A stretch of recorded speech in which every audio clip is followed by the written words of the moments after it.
हजार गारी रे हजार गारी रंग डलबत देहब हजार गारी रंग डलबत देहब हजार गारी रंग डलबत देहब। नहीं, कोई भी समारोह होता ही इसलिए है कि वहाँ सब लोग एकत्रित हों। और मैं बहुत धन्यवाद देना चाहूँगा अपने रितेश भाई को कि इन्होंने एक ऐसा उत्सव रखा है, होली मिलन समारोह, जिसमें हमारा पूरा परिवार एकत्रित हुआ है, पूरी फिल्म इंडस्ट्री एकत्रित हुई है। देखिए, एक ही फ्रेम में हमारे बड़े भैया मनोज तिवारी जी दिख रहे हैं, रितेश जी हैं, पवन भैया हैं, प्रदीप जी हैं, हमारे यश कुमार जी हैं, अयाज भाई हैं, करण पांडे जी हैं, और भी हमारे पूरे इंडस्ट्री के लोग यहाँ उपस्थित हुए हैं।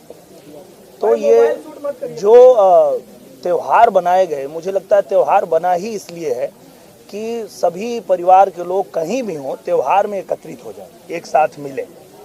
तो मुझे लगता है कि इसलिए ही ये उत्सव मन रहा है और हम सब भाई एकत्रित होकर के यहाँ पे मिलजुल रहे हैं। बहुत अच्छा लग रहा है। और इस गेटअप की बात यह है कि मैं बगल में शूटिंग कर रहा हूँ, जहाँ मैं दुल्हा बना हूँ। दो दुल्हन वहाँ इंतजार कर रही हैं।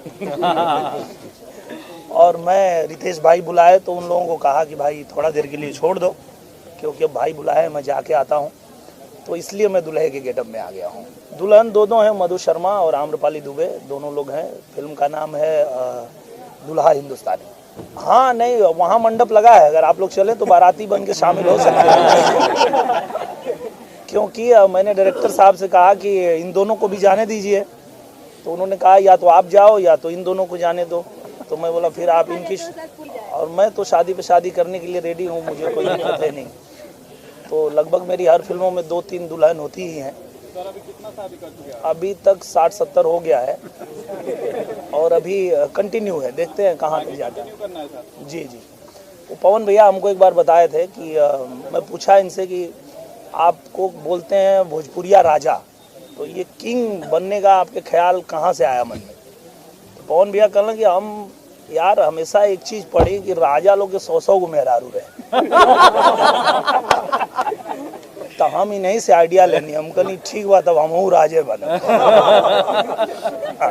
जी, रोमियो राजा कल आ रही है और आप लोग आशीर्वाद प्यार दीजिए। बिल्कुल, रोमियो राजा के लिए जोरदार ताली हो जाए। हो भैया, थैंक यू। और सिर्फ 3 दिन ही नहीं रहा, आज भी वो ऐसा गाना बन गया है। मुझे लगता है भोजपुरी के इतिहास में ऐसा गाना कभी नहीं बना, और इसके लिए हम लोग बहुत बहुत धन्यवाद देते हैं पवन सिंह जी को कि इन्होंने भोजपुरी के स्तर को इतना उठा दिया है कि अब गर्व हो रहा है हर किसी को कि भाई पहले हमको लगता था कि सिर्फ पंजाबी में इस तरह के गाने आते हैं जो बहुत महंगे होते हैं, बहुत अच्छे शूट होते हैं, बड़े बड़े म्यूज़िक डायरेक्टर होते हैं, उसमें मॉडल्स होती हैं। पर पवन जी ने वो गर्व हम लोगों को भी दे दिया कि हम लोग भी गर्व कर सके कि हमारे भोजपुरी में भी ऐसा गाना है।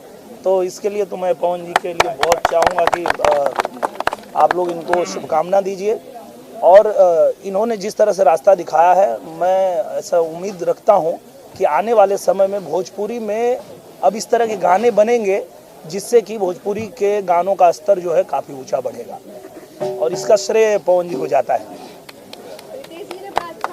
मैं तो प्लान बिल्कुल करता हूँ और मैं हर बार कोशिश करता हूँ कि कुछ एक ऐसा फंक्शन किया जाए जहाँ पे कि सभी भाई हमारे एकत्रित हों।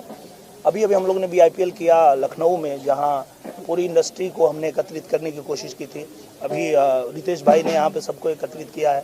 तो हम सब अपने अपने स्तर से प्रयास करते रहते हैं कि बीच बीच में हम लोग जो है पूरी इंडस्ट्री एक साथ मिलन हो और मिलें और एक दूसरे से सुख दुख बांटे अपना, ये प्रयास रहता है।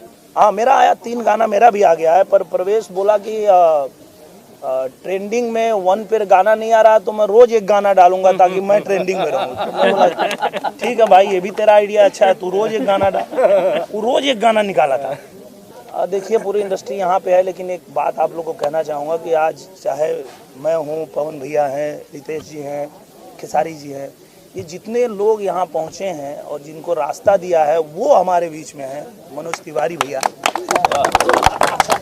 इन्हीं का लगाया हुआ बाग है। इन्होंने पुनर्जीवन दिया भोजपुरी सिनेमा को और गायकों को कम से कम एक रास्ता मिला। मैं भी बचपन से सोचता था कि मुझे कुछ एक जूनियर आर्टिस्ट का ही रोल मिल जाए पर फिल्मों में मिले, ये मैं चाहता था।